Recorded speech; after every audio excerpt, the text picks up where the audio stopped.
Yo, Triple Eight Mega Head, Bad Deck Enthusiast, and welcome to the next iteration of Yo, this deck does stuff, I swear, the Master Duel series.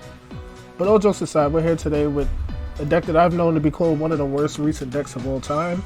So naturally, being a Yu-Gi-Oh player at heart and an enjoyer of self-inflicted despair, I said, let me play that deck. I'm talking about Ice Jade. But first, if you're still watching this video, please leave a like and subscribe, as well as let me know which unpopular decks you want me to tackle next. We're on the road to 200 subscribers, and I would appreciate it immensely. Now let's get to the deck list. So I know what you're thinking. Yo, this isn't pure Ice Jade. And yeah, you're right, because who in their right mind would play pure Ice Jade? Well, actually I would, but yeah, the thing about this deck is it's generically just water support. For the most part, you have monsters that can generically summon water monsters from either the hand or the graveyard. There's also other monsters we're not playing. Kingfisher is pretty good. You could attach it to one of your monsters from the hand, and then it can bounce a monster that has less defense than the monster you have. As well as this one, which is sort of like a setup, but I don't know why I wasn't playing it. I just didn't feel it was necessary. And the level 4 and 5s, they have what you call like recursion, because when a water monster on the field is destroyed, they can banish themselves from the graveyard to summon an Ice Jade from the hand or graveyard. So once you get the ball rolling, they can be quite annoying to deal with. We also added in the barrier statue because why not? It's generic water aqua. However, I've yet to use it because it was a late addition to the deck. And we mixed it with fish because fish have the ability to spam the board, and they also have the ability to add offense to the deck, which is like very missing from the Ice Jade strategy. So part of the Ice Jade strategy focuses around ICEJADE, which is probably your best normal summon. When you normal summon it, it searches a spell or trap. We're only playing 2. And when it's targeted by attack or a card effect, you can special summon any water from your hand or graveyard, and then it cannot be destroyed by that battle. But they do have the opportunity to redeclare, so you just summon something that you want to be destroyed, or at the very least, they'll have to attack this twice to get over it, and it could be annoying. Then what you do is, on your opponent's turn, when your water monsters get destroyed, you banish one of your other guys, summon back the ICEJADE. You can search the failed spell, which can recur, banish, or graveyard Ice Jades. Or you just search the spell, which adds any Ice Jade. Not once per turn rotor, by the way. We're also playing Ice Barrier to add consistency to the deck. It's also a very good battle trap. I know battle trap, but yeah, it's a good battle trap. As well as a searcher. If you use Foolish Burial Goods, which we're playing at 3, you can send this to the graveyard and then activate it from the graveyard. You can add any water level 5 or higher from your graveyard to your hand after sending it from the deck to the graveyard. So you can send Gamma Sail, you can send the Ice Jade monster. We usually don't send this. Tremora is pretty common because this card is very important. Or our Deep Sea King Killicant. How you say his name? Jolacanth. Yeah, you send Jolacanth to the graveyard and then add them back, and then when you summon them, you can discard a monster and summon 4 fish from the deck. So we're playing Leaf Fish for draw power and recursion. We're playing Buzzsaw because it can summon a fish from the deck. We're playing Abyss Shark and Crystal Shark because they're extenders. And yeah, that's the deck.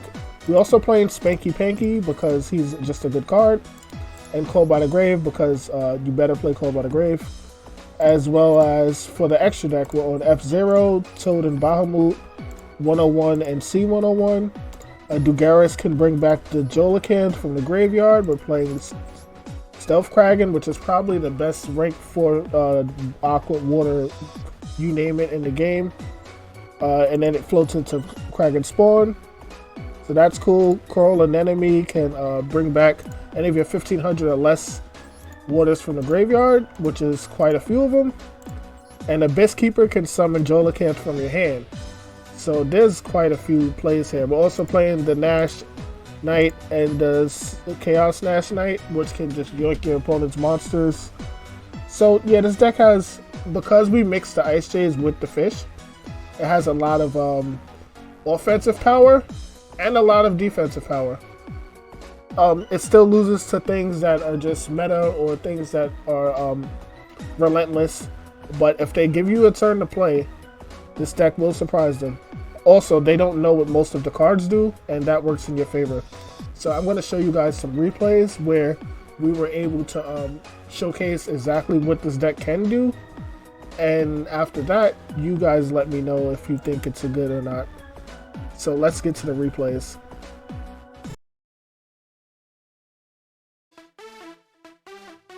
So this first duel is against good old Salamangreat, and we're here with going first. We open up Adrian, Angler, and 2 Abyss Sharks and Called by the Grave, and let's see how he plays through. So we're going to normal summon Adrian, which can search a spell or trap. We're going to get the Cradle. Cradle will then add any Ice Jade monster to our hand. We're going to add Tremora. Tremora's effect is you could discard it to summon a water from your hand. So we discard the Tremora. We're going to summon the Abyss Shark. Abyss Shark can then special summon and search a Buzzsaw. And then we're going off to the races. We're going to link off into Abyss Keeper. Abyss Keeper can summon a fish from hand when it's link summoned. So we summon a Buzzsaw Shark. Buzzsaw now can target itself, summon a fish from the deck with a different name, the same level. We go into the Leaf Fish, which has qualities in the graveyard to help us draw a card. So we're going to make sure we detach the Leaf Fish. We're going to summon a Totally Awesome. Totally Awesome is an Omni Negate. And then with the 5 and a 4, we make a rank 4. Yes. But Abyss Shark can be used as a rank 3, 4, or 5 material for a water monster. So we end on a Stealth Kraken, which is a non-target pop, an Omni Negate. And if we were going second, this could be Zeus.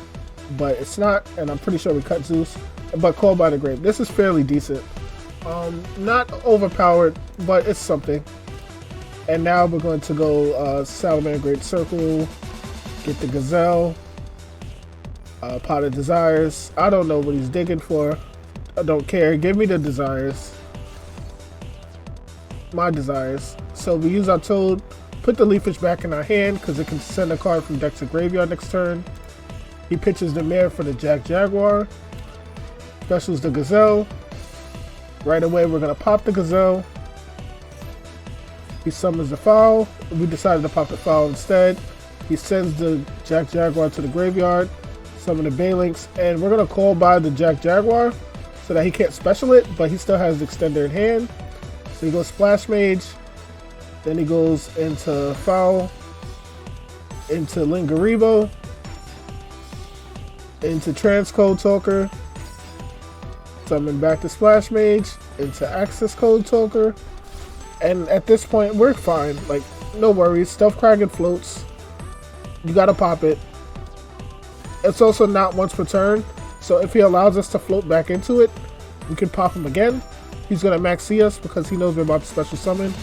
Adrian gets special summoned by the Tremora in our graveyard, so we do get a search. And the Stealth Kraken spawns get to attach materials. So we add the C-Node Cradle to our hand. He's going to pop another spawn. So now we get our Kraken back, and you got a whole toggle on here, but you do get an opportunity to pop the access code, and that's the game. So yeah, the fish carried that game, but it was like partially because the Ice Jades were able to support it. So that was pretty cool.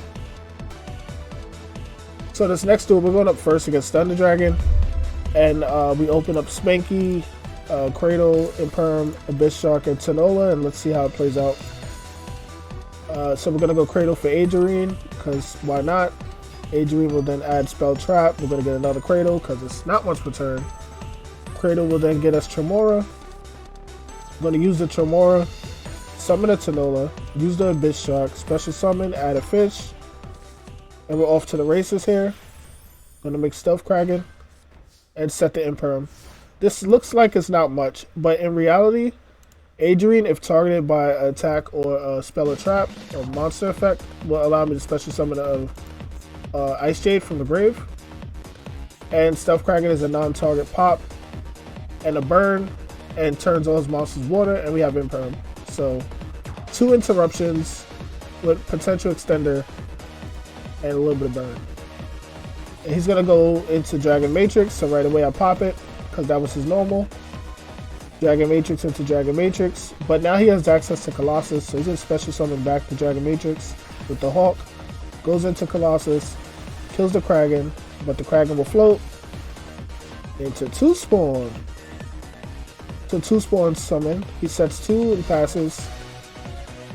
I'm pretty sure he would have done more if we didn't pop the Matrix, but yeah, we did. And we make F-Zero, because that's why we're playing it. Into Utopic Draco Future. And then we go into Bahamut Shark to summon from the deck, but the Imperm will then go and stop us. So now we Imperm him. Just because, why not? He's trying to boost over the Draco Future. Doesn't matter. Attack over the Colossus. Get him. Minus 26. And now it's his turn. And he's gonna go summon the Chaos Creator.